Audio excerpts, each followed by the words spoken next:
program. It's the single most effective, cost-effective program that the federal government operates. For each dollar that they spend in training these young people, when that young person completes their training, they get back out in the community, they return $1.45 back into the federal treasury.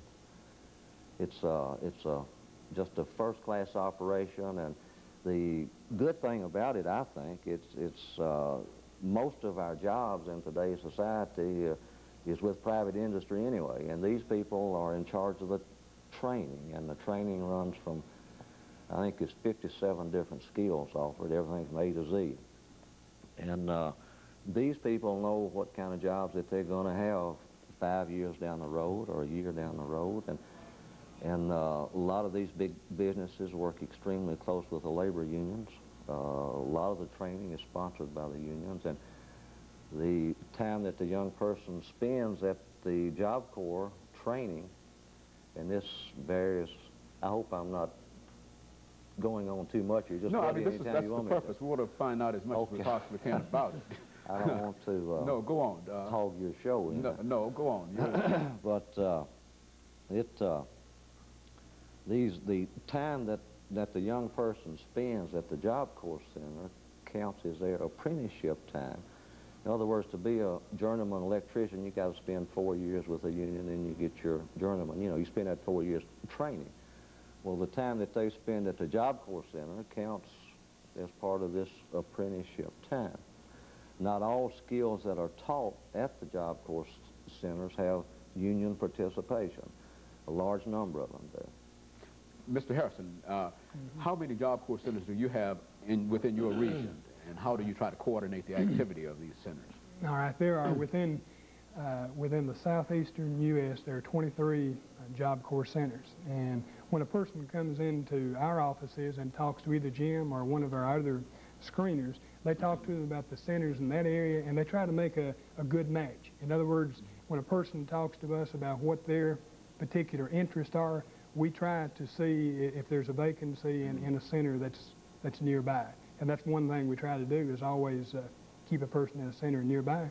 And let me mention something before you ask another question. As Jim was talking about Job Corps, something just crossed my mind. There could be no better testimonial about this program than Jim getting so involved that he was talking a lot.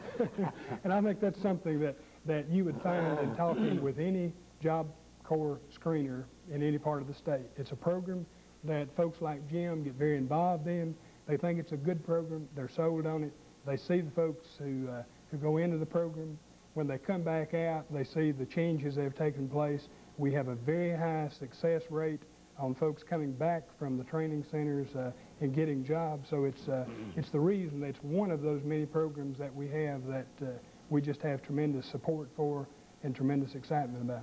Well, what's the typical training in Job Corps? For example, what if a student wanted to, or a participant wanted to get some information relative to high technology, the high-tech area? Mm-hmm. What center would you send him to? Is there a center that specializes in certain areas of, certain professional areas of what? I mean, how does that work? Mm-hmm. That's true, Dr. Haney. I probably need to defer to Jim on this. And well, there are 23 Job Corps centers in the southeast, and a youngster would be assigned to one of those centers. Most of your centers offer your basic construction trades, for example. I think we probably don't have a single one that doesn't offer those. Only probably 2 or 3 of the centers are involved in, for example, word processing and your computer type skills, because of the great amount of money it takes to set the facilities up to train the young person in those areas. But generally the student has when we sign them up, they can make a selection. I want to go to the Knoxville Center, I want to go to the center at Bristol, Tennessee. For example, what does the Knoxville Center specialize in? Well, they're strong in your construction trades, your nursing assistant, your secretarial type trades.